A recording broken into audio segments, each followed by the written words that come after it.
CM Shivraj Singh ने मंत्रियों को जिले का प्रभार सौंप दिया है। प्रदेश में अगले 1 महीने तक अलग अलग जिलों में सरकारी कर्मचारियों अधिकारियों के जो तबादले होंगे वो इन्हीं प्रभारी मंत्रियों की अनुशंसा पर होंगे। लेकिन कांग्रेस इस पर भी सवाल उठा रही है।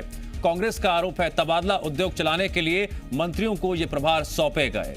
कांग्रेस के आरोपों का बीजेपी ने भी उसी अंदाज में जवाब दिया। आपकी आवाज में आज इसी मुद्दे पर करेंगे बात। मंत्रियों का प्रभार, तबादला नीति पर तकरार।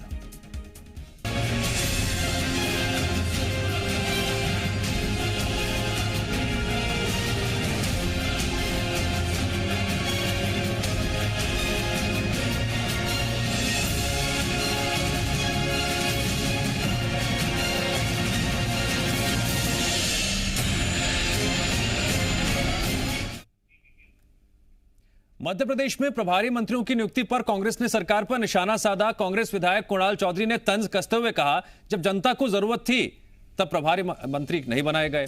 1 साल से ज्यादा समय तक जनता परेशान होती रही। अब तबादला उद्योग चलाने के लिए प्रभारी मंत्री बना दिए गए हैं। कांग्रेस के आरोपों पर मंत्री भूपेंद्र सिंह ने पलटवार करते हुए कहा कि तबादला उद्योग कांग्रेस सरकार में चलता था। हमने एक निश्चित समय के लिए बैन हटाया है, तबादलों के लिए गाइडलाइन बनाई है।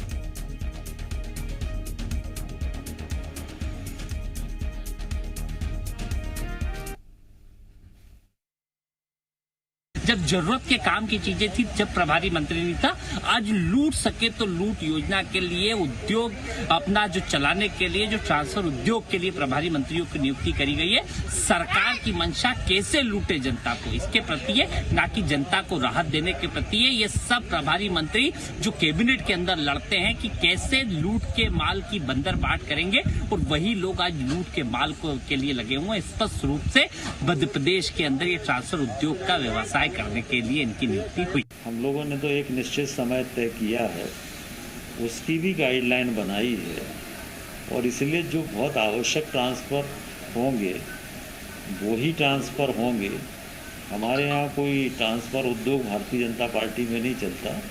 ये कांग्रेस की संस्कृति है। 1.25 साल में हम लोगों ने देखा है कि किस तरह से ट्रांसफ़र हुए हैं, और इसलिए ये आरोप उचित नहीं है। प्रभारी मंत्रियों की नियुक्ति पर सियासत गरमा रही है। अब जरा यह भी जान लीजिए मंत्रियों को किन किन जिलों का प्रभार सौंपा गया है। सिलसिलेवार तरीके से आपको हम दिखाते हैं ग्राफिक्स के जरिए। भूपेंद्र सिंह को भोपाल, गोपाल भार्गव को जबलपुर और निवाड़ी का प्रभार सौंपा गया है। वहीं तुलसी सिलावट को ग्वालियर और हरदा का प्रभार सौंपा गया है। नरोत्तम मिश्रा को इंदौर का प्रभार सौंपा गया है। जगदीश देवड़ा को उज्जैन और कटनी का, विजय शाह को सतना और नरसिंहपुर का, वहीं बिसाहू लाल सिंह को मंडला और रीवा का प्रभार सौंपा गया है। यशोधरा राजे सिंधिया को देवास और आगर मालवा का प्रभार सौंपा गया है। गोविंद सिंह राजपूत को भिंड, दमोह का प्रभार सौंपा गया है। ब्रजेंद्र प्रताप सिंह को होशंगाबाद, सिंगरौली का प्रभार सौंपा गया है। विश्वास सारंग को टीकमगढ़ और विदिशा का प्रभार सौंपा गया। इसी लिस्ट में अगर हम प्रभुराम चौधरी की बात करें तो उन्हें धार और सीहोर का प्रभारी बनाया गया है। प्रद्युमन सिंह तोमर को अशोकनगर और गुना का प्रभारी बनाया गया है। प्रेम सिंह पटेल को बुरहानपुर का प्रभारी बनाया गया है। ओम प्रकाश सकलेचा को छतरपुर और सिवनी का प्रभार सौंपा गया है। उषा ठाकुर को नीमच और खंडवा का प्रभार सौंपा गया है। अरविंद भदौरिया को सागर रायसेन का प्रभार सौंपा गया है। मोहन यादव को राजगढ़ और डिंडोरी का प्रभार सौंपा गया है।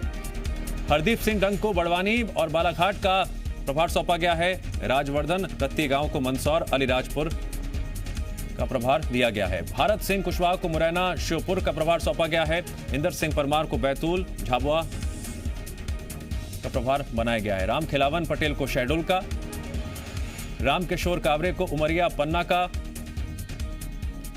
और ब्रजेंद्र सिंह यादव को शाहजहांपुर का प्रभार सौंपा गया है।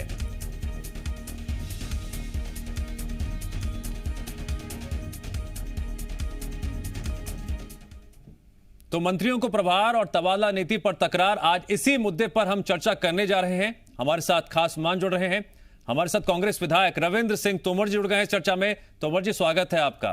तो वही हमारे साथ बीजेपी के पूर्व मंत्री दीपक जोशी जुड़ गए हैं। दीपक जोशी जी, आपका भी स्वागत है। सबसे पहला सवाल रविंद्र सिंह तोमर जी मेरा आपसे है, जब प्रदेश में कमलनाथ की सरकार थी, उस वक्त जब बीजेपी विपक्ष में थी, वो आरोप लगाती थी कि प्रदेश में तबादला और हवाला उद्योग दोनों चल रहे हैं। अब आप विपक्ष में हैं, आप भी उसी सियासी रंग में क्या डूबकर ये आरोप लगा रहे हैं, या फिर इसके पीछे आप क्या तर्क देंगे? दूसरे पे उंगली उठाना तो बहुत आसान है, लेकिन अपने गिरेबान में झांके सरकार, भारतीय जनता पार्टी की सरकार को 1 साल होने जा रहा है, थोड़ा ही समय बचा है। 1 साल पुनः आदरणीय मुख्यमंत्री जी बैठे हैं, ये शायद उनका 17वां साल चल रहा है और पहले 16 साल रह लिए मुख्यमंत्री। मैं ये कहना चाह रहा हूं कि अगर कांग्रेस की सरकार और अभी कमलनाथ जी मुख्यमंत्री थे, उस समय उंगली उठा रहे, तो जनता इस बात को स्वीकार कर रही है कि आदरणीय कमलनाथ जी ने 15 महीने जो सरकार चलाई, उसमें उनको 2-2.5 महीने चुनाव में चले गए, आचार संहिता में चले गए। 11 महीने काम करने का जो मौका मिला है, वो प्रदेश की जनता महसूस कर रही है कि इतना अच्छा मुख्यमंत्री हमें मिला था, उसको 5 साल पूरा कार्यकाल होता तो प्रदेश की तकदीर और तस्वीर दोनों बदल जाती, ऐसा जनता का मानना है। ये कहना सरल है कि 15 महीने, मैं कह रहा हूं कि अभी सरकार ने जो यहाँ आदरणीय मुख्यमंत्री जी ने जिस प्रकार से ये अभी मंत्रियों का जो जिले में प्रभारी नियुक्त किए हैं, उसमें साफ जाहिर हो रहा है, जब कोरोना काल में इतना हाय तौबा मची हुई थी, जब जनता को आवश्यकता थी प्रभारी मंत्रियों की, तब तो प्रभारी नहीं बनाए। नहीं, तबादला नीति लागू होने के बाद प्रभारी मंत्री बनाए गए, ठीक है, तो फिर क्या कनेक्शन क्या है इससे तबादला उद्योग का? ठीक है, लगता है रविंद्र सिंह तोमर जी का संपर्क टूट गया है, दोबारा उनके पास हम जाएंगे, लेकिन उससे पहले रविंद्र जी आपकी आवाज आ रही है, बोलिए। मैं यही कह रहा था कि जिस प्रकार से अभी प्रदेश में जिस प्रकार से मंत्रियों को प्रभार जिलों का बांटा गया है, मैं समझता हूं कि इसमें भी भारतीय जनता पार्टी में तो इस समय साफ दिख रहा है। इस समय जो अपनी वो पड़ी हुई ना दबदबे वाली बात, तो मैं तो समझ के पीछे अंदर की बात क्या है? जो आरोप आप लगा रहे हैं उसमें अंदर की बात क्या है? यही आरोप तो बीजेपी लगाती थी जब आप वो विपक्ष में थी, वो कि आप तबादला उद्योग चलाते थे। मैं ये बात पहले कह चुका हूं, कि दूसरे पे उंगली उठाना तो सरल है, लेकिन अपने भी घर जो उंगली आप पर उठी थी वही उंगली आप उसी तरीके से उठा रहे हैं। मेरा तो सीधा मानना ये है कि भारतीय जनता पार्टी के जो चाल चेहरे जो जनता के सामने आ गया है, अभी जिस प्रकार से कोविड में यहाँ लाखों लोगों की जो मृत्यु हो गई, लाखों परिवार जो उजड़ गए हैं, उन परिवारों की व्यथा अगर सुनी जाए तो मैं समझता हूं कि भारतीय जनता पार्टी का जिस प्रकार का जो है। दीपक जोशी जी, आज से नई तबादला नीति लागू हो गई है, लेकिन कांग्रेस ये भी आरोप लगा रही है 1 साल जब जनता परेशान थी तब जिलों का प्रभारी मंत्री क्यों नहीं बनाया गया था?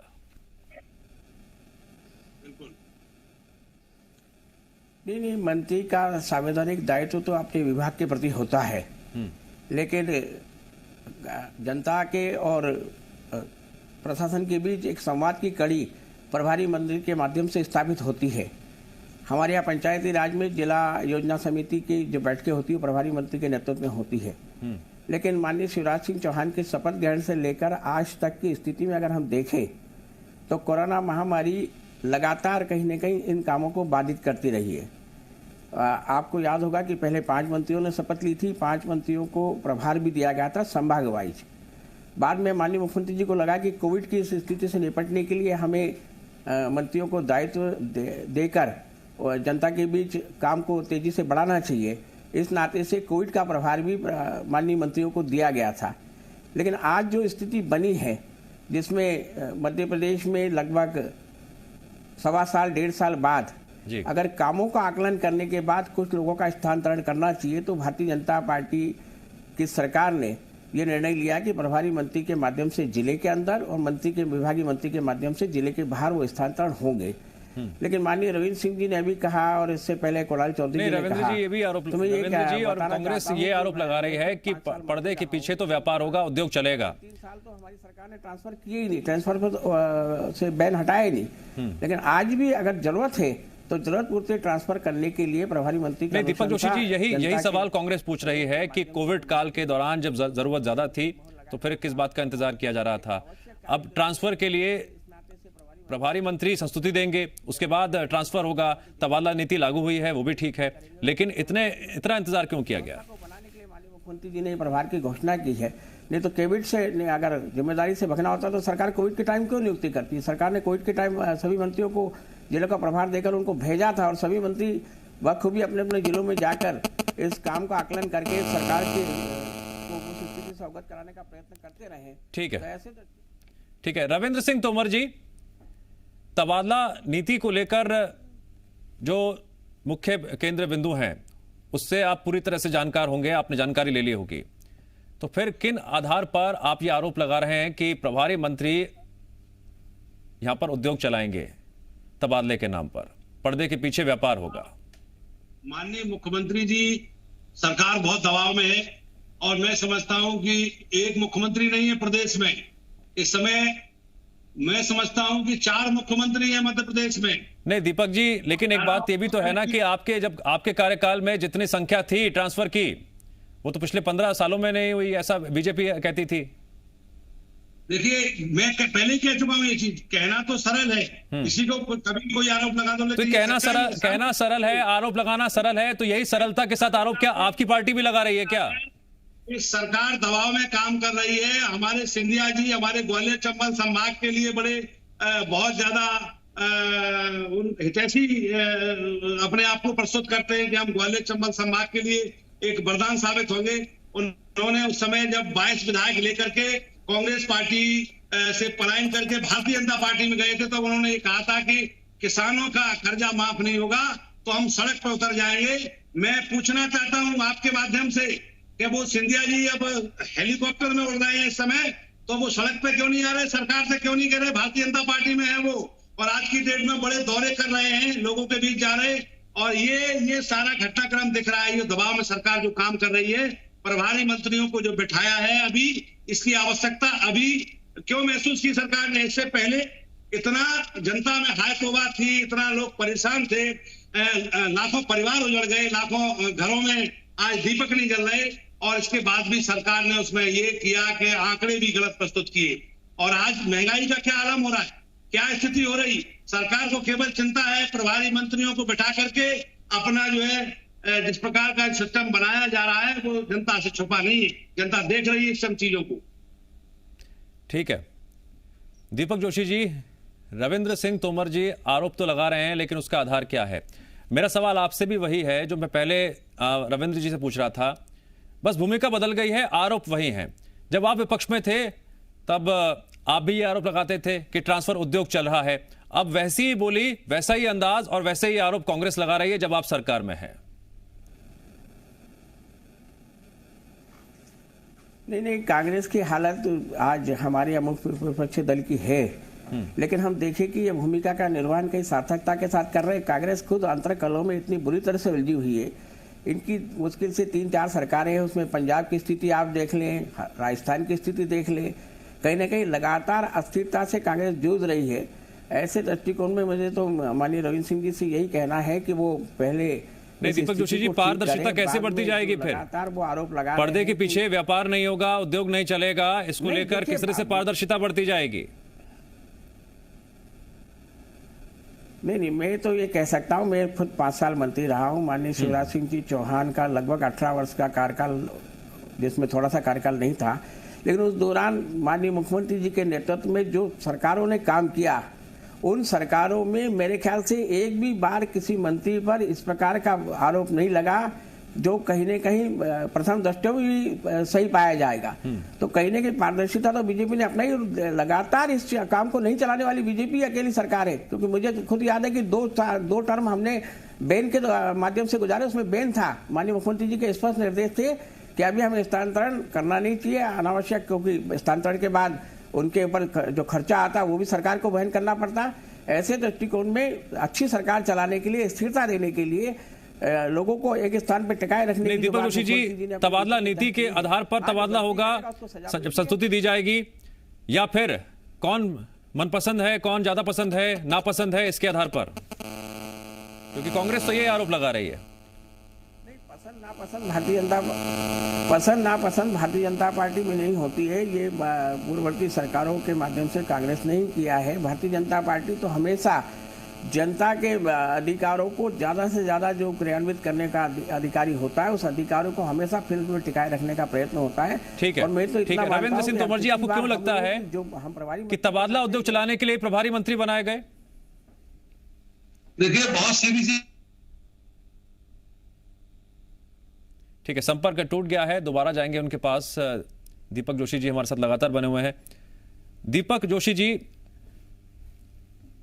ट्रांसफर को लेकर जिस तरह से आप हमलावर रहे थे पूर्व में, कमलनाथ सरकार जब थी, ठीक उसी तरह से अब कांग्रेस भी हमलावर है, तो फिर फर्क क्या नजर आ रहा है? सियासत हो रही है इस मुद्दे पर? नहीं, मैं तो इतना ही कहना चाहूंगा, एक सर्वे करवा लिया जाए कि कांग्रेस सरकार में होटल उद्योग को कितना फायदा मिला और भारतीय जनता पार्टी की सरकार में।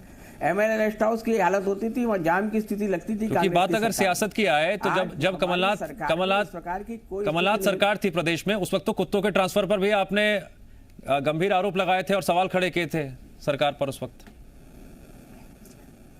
नहीं, वो प्रथम दृष्टया कहीं ना कहीं लग रहे थे कि 6 महीने पहले किसी की पोस्टिंग और उसका स्थानांतरण कर दिया गया, 3 महीने किसी की पोस्टिंग और उसका स्थानांतरण कर दिया गया, कहीं ना कहीं देशवश स्थानांतरण किए गए, कहीं ना कहीं जहां आदमी की पोस्टिंग हो ही नहीं सकती वहां स्थानांतरित किए गए। तो ये तो बेढंगे ट्रांसफर करने की कहीं ना कहीं इन्होंने नीति बना रखी थी कि जो ट्रांसफर आया उसको करना ही है। अब उसकी स्थिति पोस्टिंग वहां है कि नहीं, पद भी है कि नहीं, ये भी नहीं देखा गया, और उससे कहीं ना कहीं अस्थिरता का माहौल एक प्रदेश में बना था। और ठीक है रविंद्र सिंह तोमर, ठीक है रविंद्र सिंह तोमर जी, अब तक जवाब नहीं मिला। आपकी पार्टी को क्यों लगता है कि प्रभारी मंत्री इसलिए बनाए गए हैं ताकि तबादला उद्योग चल सके? बहुत सीधी सी बात है कि मेरा तो कहना यह है कि जब जनता को जरूरत थी तब भारतीय जनता पार्टी को याद, भारतीय जनता पार्टी को नजर आ रहा था उस समय बंगाल का चुनाव, उस समय उत्तर प्रदेश के पंचायत के चुनाव, ये नजर आ रहे थे उस समय। मैं समझता हूं अगर इन्होंने संजीदगी दिखाई होती, जिस प्रकार से ये घटनाक्रम चल रहा है, मैं समझता हूं उस समय अगर संजीदगी दिखाई होती तो देश में और प्रदेश में। नहीं, पहले तबादला नीति 2021 लागू हुई 1 जुलाई से, यानी आज से, और उसके बाद प्रभारी मंत्रियों को जिम्मेदारी दी गई है। कनेक्शन क्या है तबादला उद्योग का, समझाइए ना।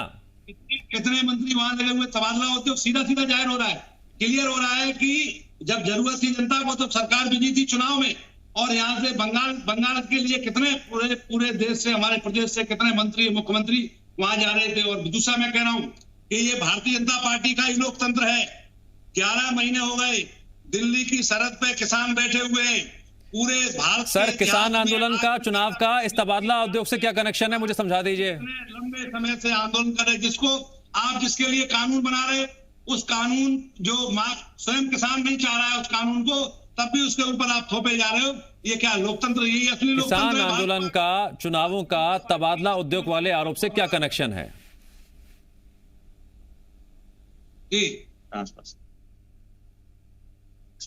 रविंद्र जी, ट्रांसफर नीति, मेरा तो मानना यह है कि भारतीय जनता पार्टी का जो कैडर है पूरी तरह समाप्त हो गया है, और जिस प्रकार की वो जो बातें जिस प्रकार की अब वो आ रही सामने, उससे साफ जाहिर हो रहा है कि मध्य प्रदेश की सरकार दबाव में काम कर रही है, और इस समय 4 मुख्यमंत्री अपनी वो चल रहा है।